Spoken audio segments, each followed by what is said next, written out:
The Oracle Network. Look deeper. Hi everyone, I'm Fern from Evidence of a Crime, a true crime podcast. I use extensive research to respectfully tell the stories of missing people, unsolved, cold cases, murder cases, and more from around the world. I've covered well-known cases such as Jacob Wetterling, an 11-year-old boy who disappeared in the USA, but mostly cover lesser-known cases such as the disappearance of Ruth Wilson, the murder of Carl Bridgewater, and the double murder of Monica and Dominique Frome. You can listen to Evidence of a Crime on all podcast platforms, or search Evidence of a Crime to find me on social media.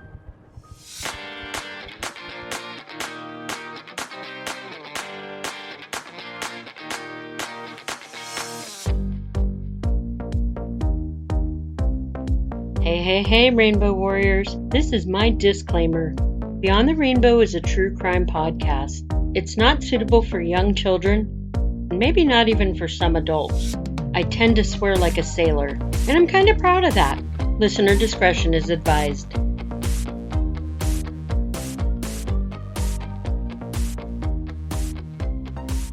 Hey there, Rainbow Warriors. Welcome to Beyond the Rainbow, True Crimes of the LGBT.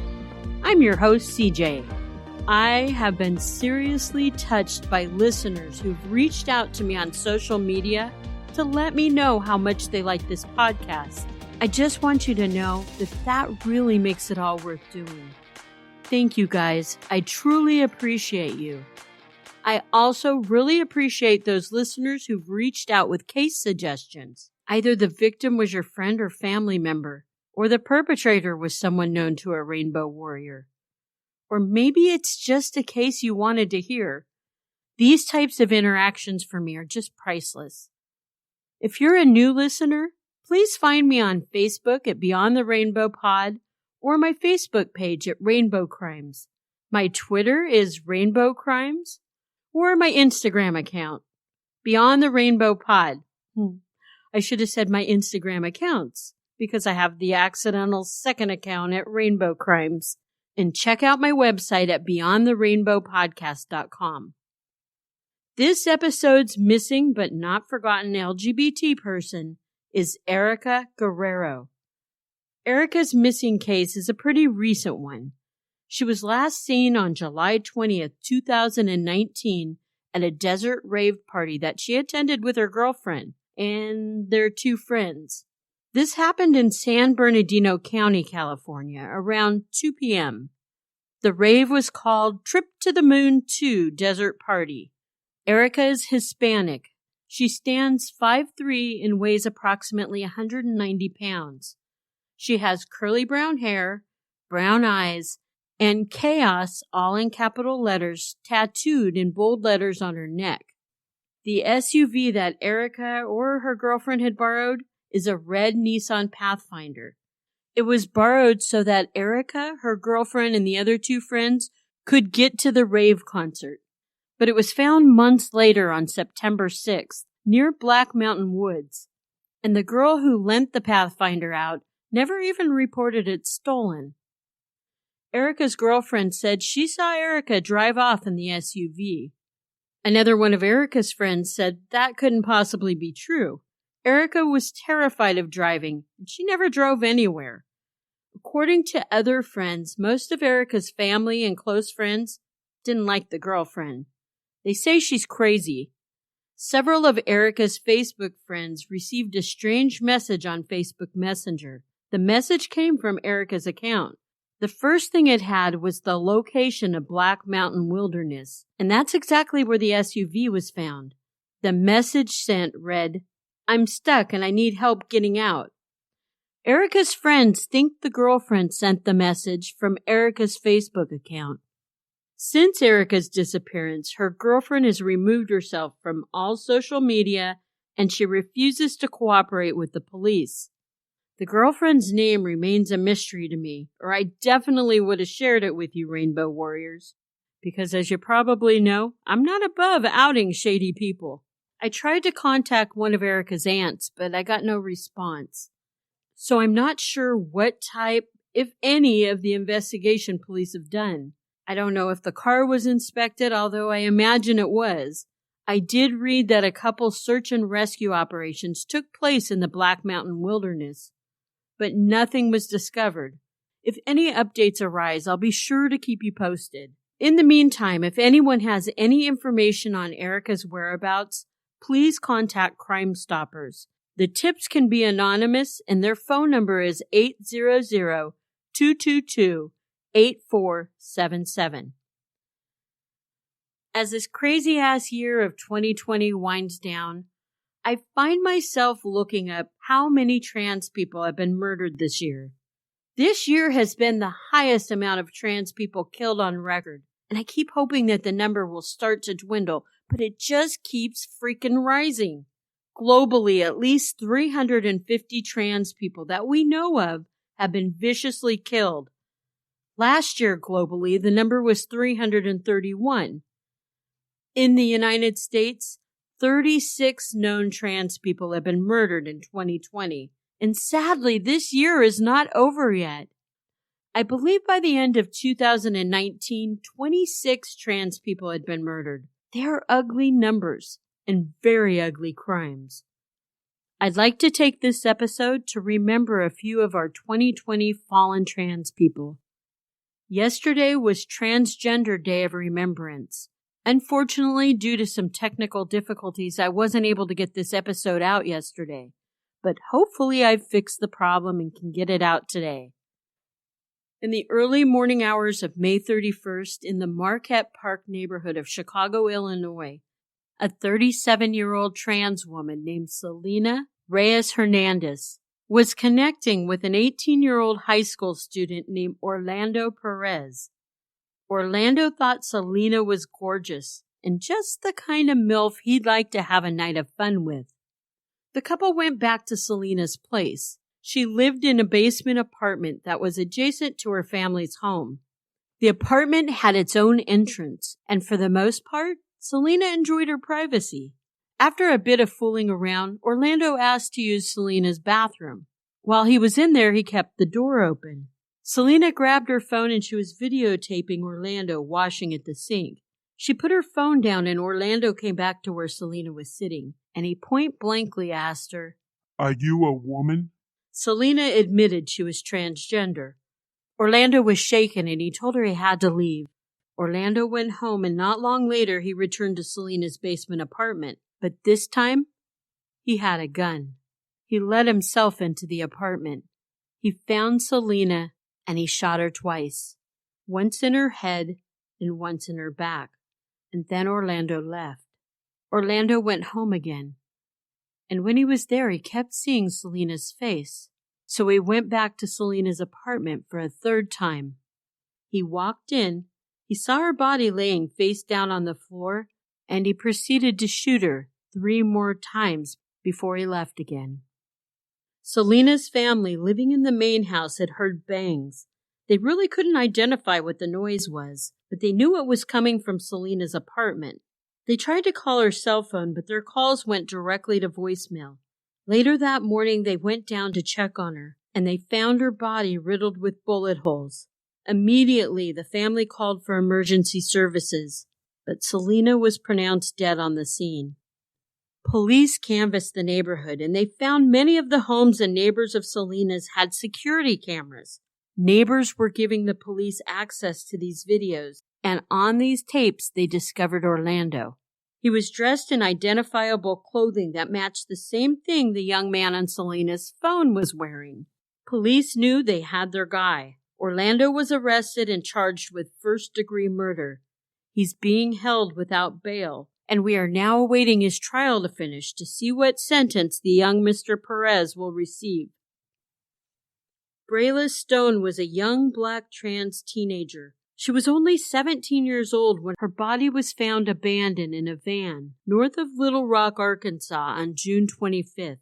Brayla's favorite colors were red and purple, and she was musically gifted.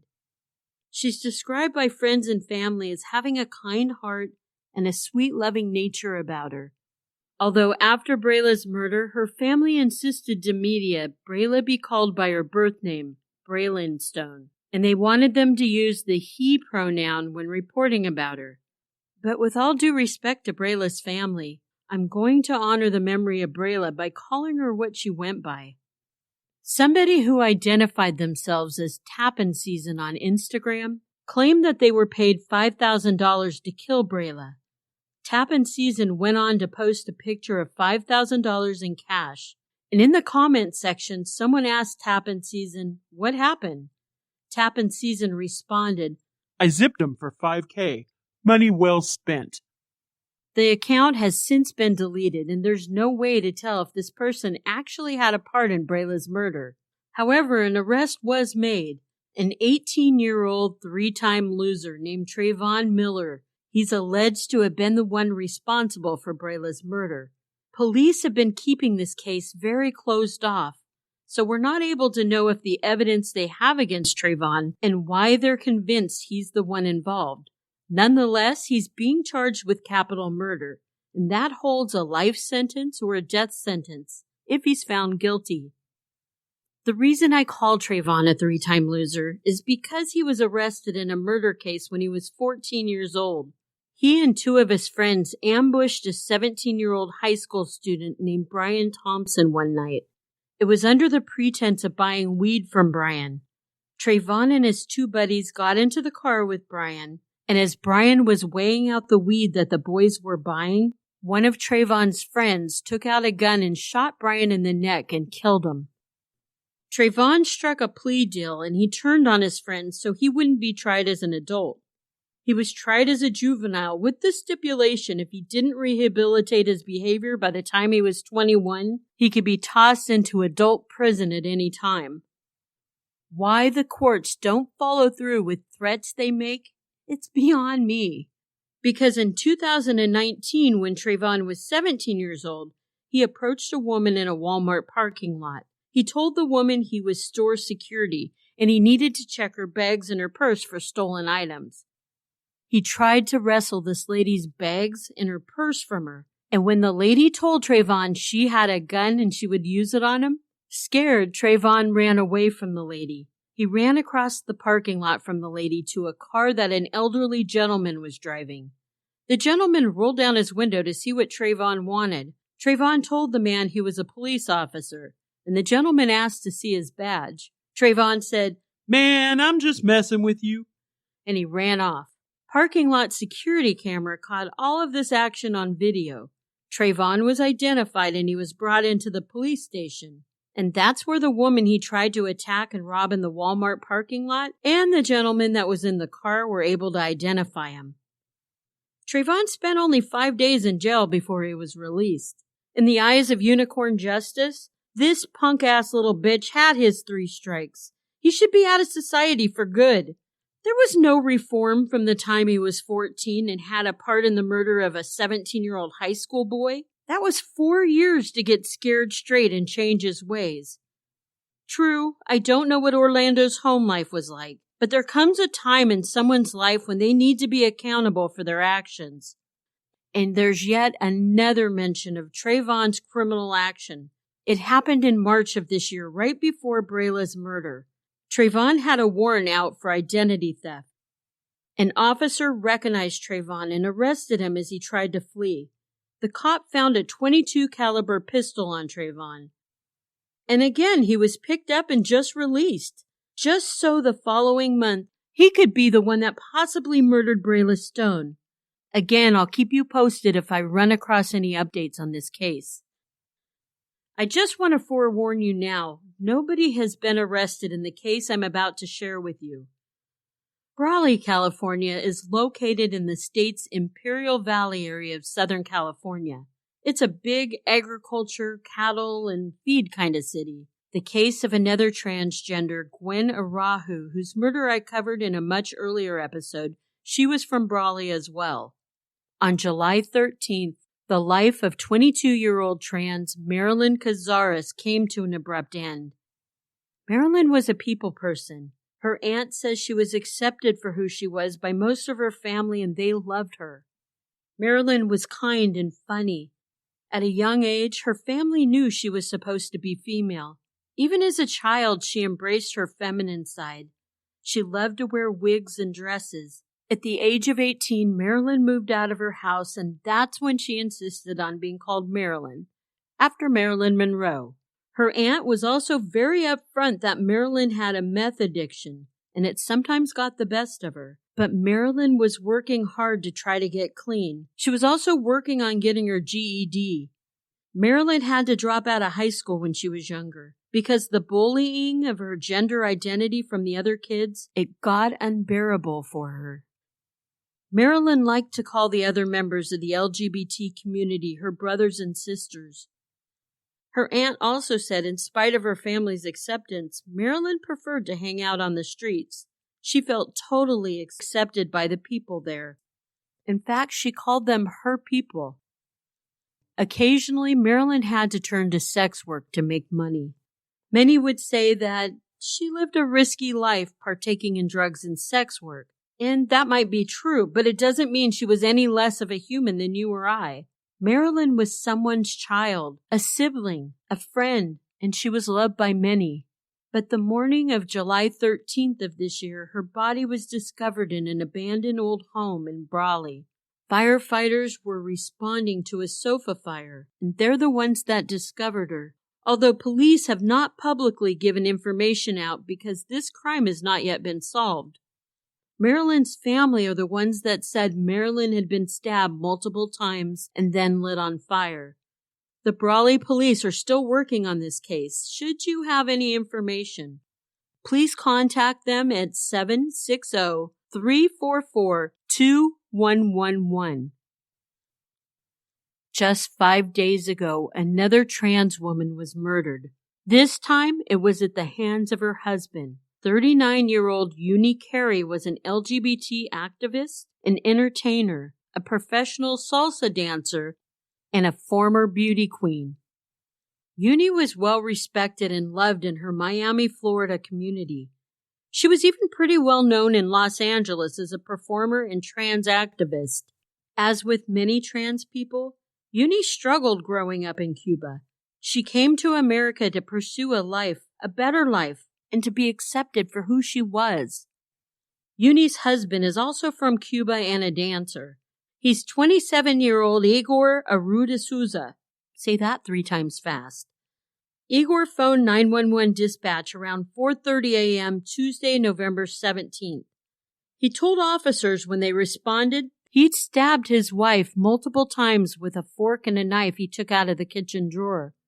He told them he was high on meth when he did it.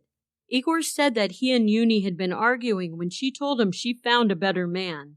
And that's when Igor lost it. His jealousy raged out of control. He went to the kitchen. He grabbed the utensils, and when he got back from the kitchen, he pushed her down. He then jumped on her and plunged the knife and fork into her. And when he realized what he had done, he stopped, and he phoned for help. Igor's been arrested, and he's awaiting trial. And once again, as more news and updates might come out from this case, I'll keep you updated, Rainbow Warriors. I would just like to say it's been a wicked year for the trans community. I'm hopeful that things will get better soon for our trans family members. In the meantime, what can we do to help the situation? We can tell the victims' stories, educate others on the atrocities happening to these human beings, mostly because of hate and ignorance.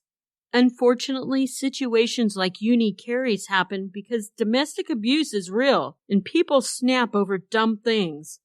But communication can be key to saving someone's life. The more we publicly bring up crimes such as these, the more knowledge is being thrusted into the universe. Crimes against the LGBTQ community has to stop being society's dirty little secrets. I urge you, Rainbow Warriors, don't be afraid to discuss the injustices that occur within the LGBTQ community. Whether you're lesbian, gay, bi, trans, non-conforming, intersex, or ally, it's so important to tell and retell these stories. Love you, Rainbow Warriors. And remember, it's not a crime to be gay, unless you're a murderer.